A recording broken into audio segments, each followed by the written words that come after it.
Karaland présente Karo Coco Park, votre parc de loisirs et de détente. Jardin créole, toboggan géant, activités aquatiques et terrestres vous apporteront à la fois sensations, adrénaline et décontraction. Régalez-vous dans son restaurant, le Coco Blue, ou dans l'un de ses snacks. Partagez des émotions fortes dans la zone de jeu Coco Game, où Escape Game, réalité virtuelle et maison de la peur vous offre un 3 en 1. Fêtez vos meilleurs événements avec Karo Coco Recept dans nos espaces privés lounge. Séjournez chez Karo Coco Lodge, des hébergements de charme, proches de la plage ou du spa. Karo Kiraland, le cœur de tous vos loisirs. Guadeloupe, actualité.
Ça fait plus de 10 ans, donc ça fait un bail quand même. Hein. Voilà.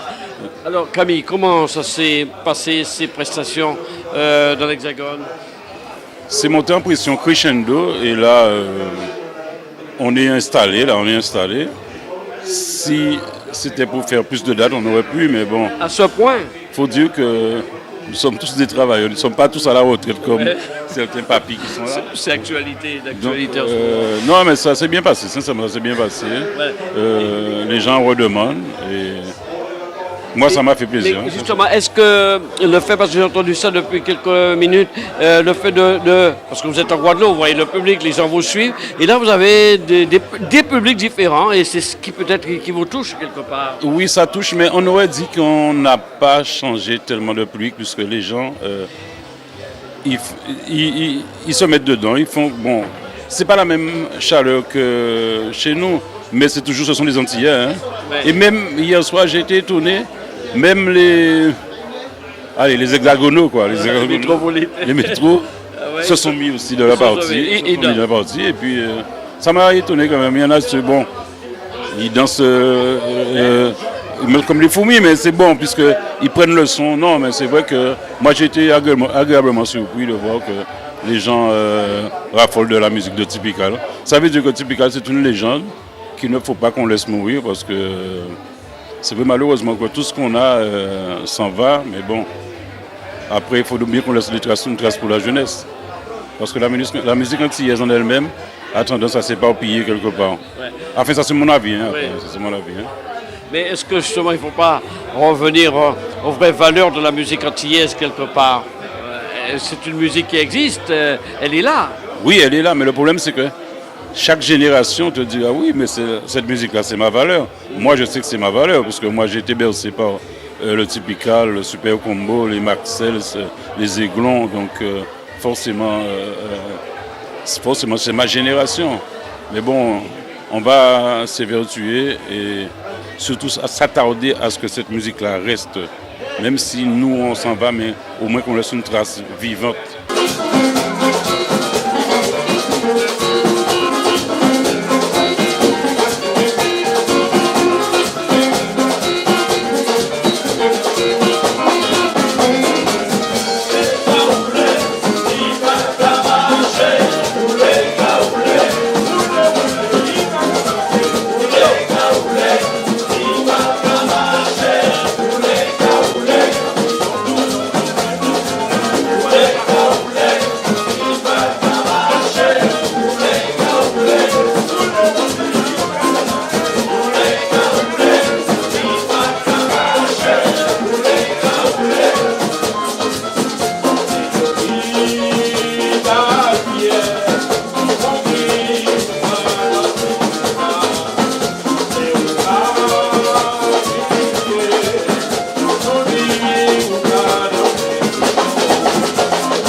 Sans eux, on ne peut pas faire de prestations parce que ce sont des ingénieurs de son qui gèrent énormément. Alors Denis, tu es là et tu accompagnes le groupe En fin de compte, oui, Typical m'a réquisitionné en fin de compte pour faire tout ce qui est technique pendant les 6 dates pour eux. Et je suis depuis le début, je suis avec eux pour faire l'installation, le plan de scène. Avec ton complice hein. Oui, avec Manu, il est là aujourd'hui pour faire juste le backline et tout. Mais bon, c'est mon acolyte, on est souvent ensemble. Je travaille avec lui et puis c'est un bon ingénieur. C'est un super gars, il travaille super bien. Voilà, c'est vrai, quand on parle d'ingénieurs de son, eh bien, ce sont des ingénieurs de son parce que s'ils ne sont pas là, eh bien, il y a du bruit partout, la musique, ça va mal passer. Il faut toujours saluer ces personnes parce que c'est de la technique et quand ça démarre, tout doit être au point. C'est le cas, c'est Manu. Et ça, c'est ton boulot, Manu. Voilà, c'est mon boulot. Donc, tu as une entreprise, je crois. Voilà, ça s'appelle KM Événements. Donc, www.kmevénements.fr.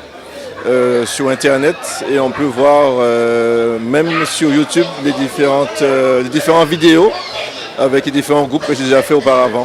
Donc on a le site internet, on a les réseaux sociaux pour voir un peu ce qu'on fait dans l'entreprise. Oui, alors quel est ton rôle précis? C'est-à-dire que lorsque l'orchestre démarre, il faut que ça soit au top, c'est ça ton boulot et les deux là. Voilà, donc il y a Denis qui a la tâche de Denis c'est de tout brancher, de tout vérifier que tout est fonctionnel, qu'il n'y a aucun instrument défaillant. Et après, l'ingénieur du son est là pour régler le son en fonction de chaque instrument, chaque musicien, de façon pour que les musiciens soient à l'aise au coup de niveau du plateau et aussi bien que le public qui vient pour voir un spectacle puisse pouvoir écouter et apprécier le son. Parce que si le son est trop fort, ils vont moins apprécier. S'il y a beaucoup de la scène, ils ne vont pas apprécier forcément. Donc tout ça, on a le rôle de médiateur du son. Voilà, on doit s'arranger pour que tout soit dans de bonnes conditions pour que le public puisse pouvoir apprécier le spectacle de sa juste valeur.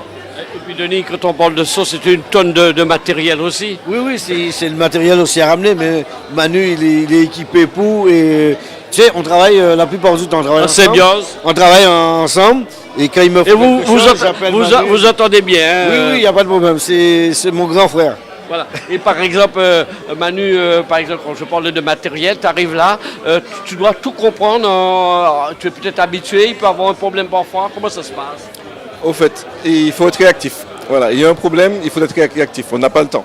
Parce que le musicien, il peut être stressé. S'il y a un problème, on ne règle pas dans les temps. C'est avant même que le public prenne conscience qu'il y a un problème, il faut qu'on soit déjà à l'attaque pour résoudre le dysfonctionnement. Voilà, on est là pour ça. Voilà, c'est formidable parce qu'on parle beaucoup d'ingénieurs de son et de techniciens. Vous voyez quand même des ultramarins. Nous avons des gars qui sont fabuleux, qui ont fait des études pour ça, qui savent travailler du son.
Et oui, un groupe ne se déplace jamais sans un manager, celui qui s'occupe du groupe.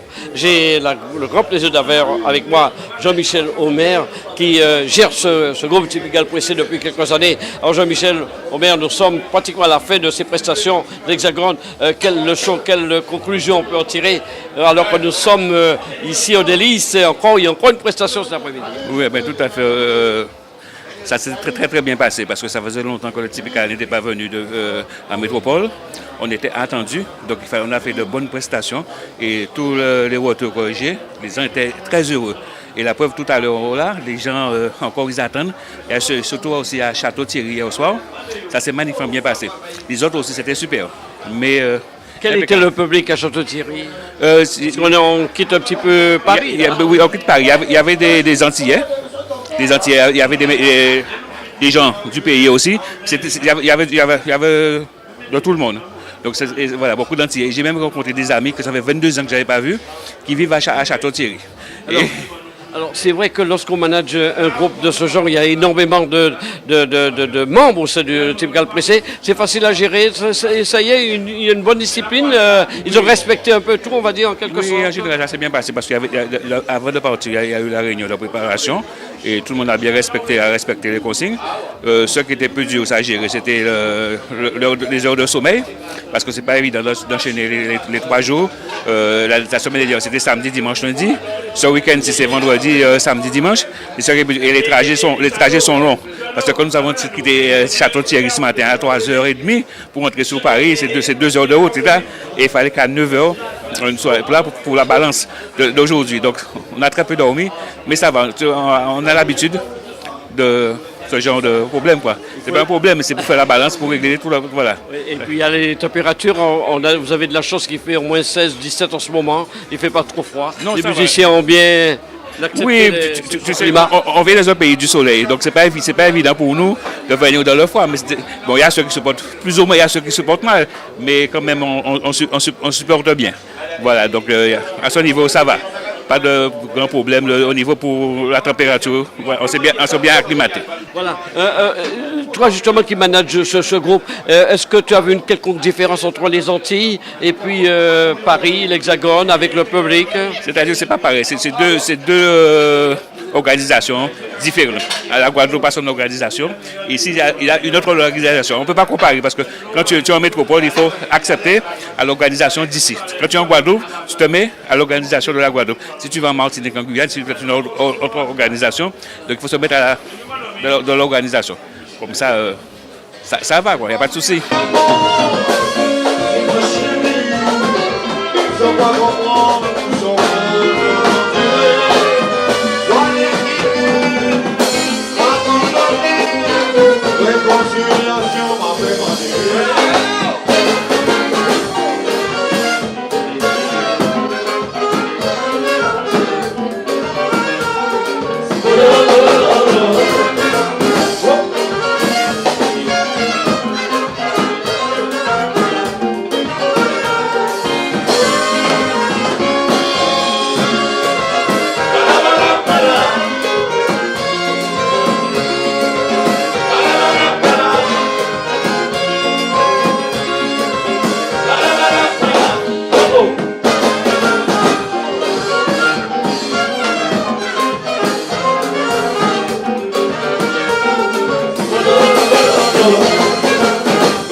Nous allons poursuivre ce reportage ici au Délice à Boissy-Léger avec Nita. Nita, alors, pas de quadrille, on est venu danser sur Typical. On est venu danser sur Typical, pas de quadrille aujourd'hui. Habituellement, il y a du quadrille, mais aujourd'hui, c'est Typical pressé. Pressé. Alors d'abord, parlons un petit peu de tes prestations parce que je sais qu'il y a un album qui a été fait. Et comment ça fonctionne alors? Ben, ça fonctionne très bien. J'ai eu l'occasion de vendre quelques CD en Guyane, Martinique, Guadeloupe. Et je continue ici, autrement ça va. Il y a mon ami Georgie qui m'a offert un morceau sur le CD. Je suis accompagnée par AGS, Voyage Antillais, Espace FM. Voilà. Et on peut penser grâce à toi que cette musique traditionnelle va revenir et ça revient. Ah oui, ça revient. Et ensuite, en Île-de-France, il y a des associations qui dansent le quadrille maintenant et ça me fait grand plaisir.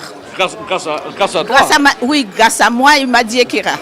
Et le week-end dernier, j'étais à Besançon. J'ai été faire un atelier de quadrille à Besançon avec Élise Kali qui est accordéoniste. Alors, ce qu'on peut dire aujourd'hui, est-ce que Nita, peut-être je me trompe, j'étais en Guadeloupe récemment, on a l'impression que la musique traditionnelle, gros cas, quadrille, ça revient, même les jeunes C'est important. Oui, parce que maintenant, en Guadeloupe, ils vont dans les écoles apprendre le quadrille aux enfants, ce qui est très bien. Ici, on ne peut pas le faire encore, mais en Guadeloupe, ça se fait. Et c'est vrai que les jeunes s'intéressent maintenant au quadrille et au gros cas. Voilà. Est-ce que tu vas danser sur un titre, je pense que tu vas profiter quand même de danser un petit peu, pas le quadrille, mais danser sur un typical pressé. Moi, je danse de tout. Hein. Le week-end dernier, j'ai dansé du gros cas. Ce soir, je vais danser avec typical pressé. Quand c'est quadrille, mais quand c'est autre musique, je suis là. Hein.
Outremernews.fr, le site de l'actualité Outre-mer, 24 heures sur 24 et 7 jours sur 7. Retrouvez la chaîne Outremer News sur YouTube.